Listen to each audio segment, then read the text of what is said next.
Difference between hard real time operating system and soft real time operating system. आज हम इस बारे में डिस्कस करेंगे कि हमारे पास जो ऑपरेटिंग सिस्टम होता है उसमें hard real time operating system क्या क्या वर्क करता है और किस तरह काम करता है, और इसी तरह हमारे पास जो soft real time operating system होता है उसके क्या फंक्शंस हैं और इन दोनों में डिफरेंस क्या है, आज हम वो डिस्कस करने जा रहे हैं। अगर हम बात करें hard real time operating system की, तो ये हमारे पास एक ऐसा ऑपरेटिंग सिस्टम है जो हमें गारंटी देता है कि जो भी हमारे पास क्रिटिकल टास्क होगा उसको एट अ टाइम ये परफॉर्म करेगा, कंप्लीट करके हमें देगा। और जो हमारे पास इसी तरह soft real time operating system होता है, ये हमें इस बात की श्योरिटी तो देता है कि ये टास्क को कंप्लीट करेगा, लेकिन ये उनको प्रायोरिटी देता है जो हमारे पास क्रिटिकल टास्क होते हैं।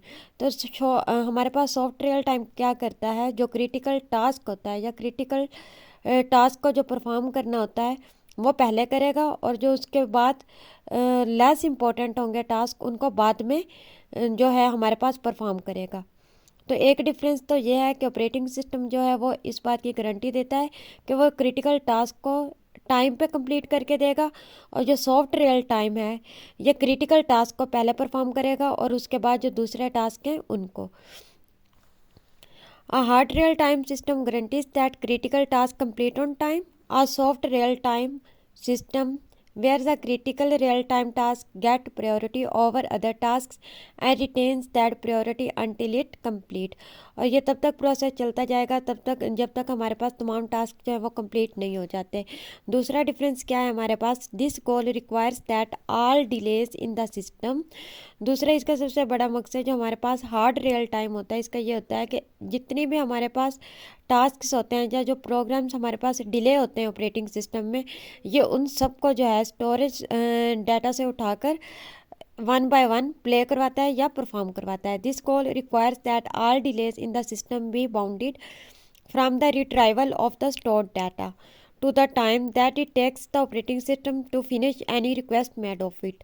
और ये तब तक परफॉर्म करवाता रहता है टास्क जब तक हमारे पास कोई भी रिक्वेस्ट बाकी नहीं रह जाती।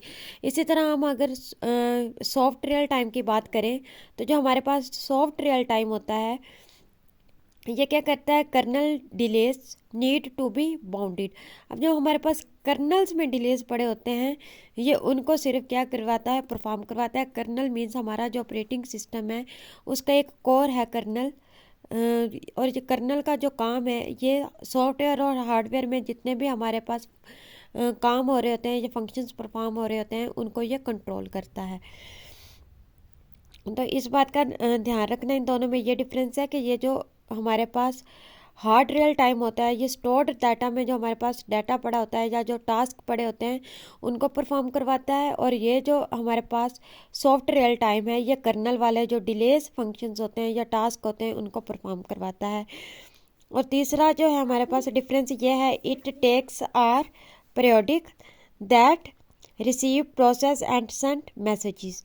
इसका काम क्या होता है कि ये एक हमारे पास पीरियोडिक बना होता है जो सबसे पहले एक अगर कोई टास्क है उसको रिसीव करता है, फिर प्रोसेस करता है और मैसेज सेंड कर देता है। फिर दूसरा टास्क आता है उसको रिसीव करेगा, प्रोसेस करेगा और मैसेज को सेंड कर देगा। इसी तरह वन बाय वन ये तमाम अपने टास्क जो है वो कंप्लीट करता है। अगर हम सॉफ्ट रियल टाइम की बात करें, यूजली दे आर पीरियोडिक, ये भी हमारे पास क्या होते हैं, पीरियोडिक होते हैं। Task scheduled in background during the idle time of the processor. ये भी ट्राई करते हैं कि वन बाय वन जो है वो अपने फंक्शंस को या टास्क को परफॉर्म करवाते रहें, लेकिन ये जो हमारे पास सॉफ्ट रियल टाइम होता है ये क्रिटिकल जो टास्क होते हैं उनको पहले परफॉर्म करवाता है, या यूँ कह लें जो क्रिटिकल हमारे पास टास्क होते हैं उनको प्रायोरिटी देते हैं। उम्मीद करती हूँ कि आप लोगों को hard real time operating system और soft real time operating system में समझ आ गई होगी। अगर आप लोगों का फिर भी कोई क्वेश्चन है तो आप लोग कमेंट सेक्शन में कर सकते हैं।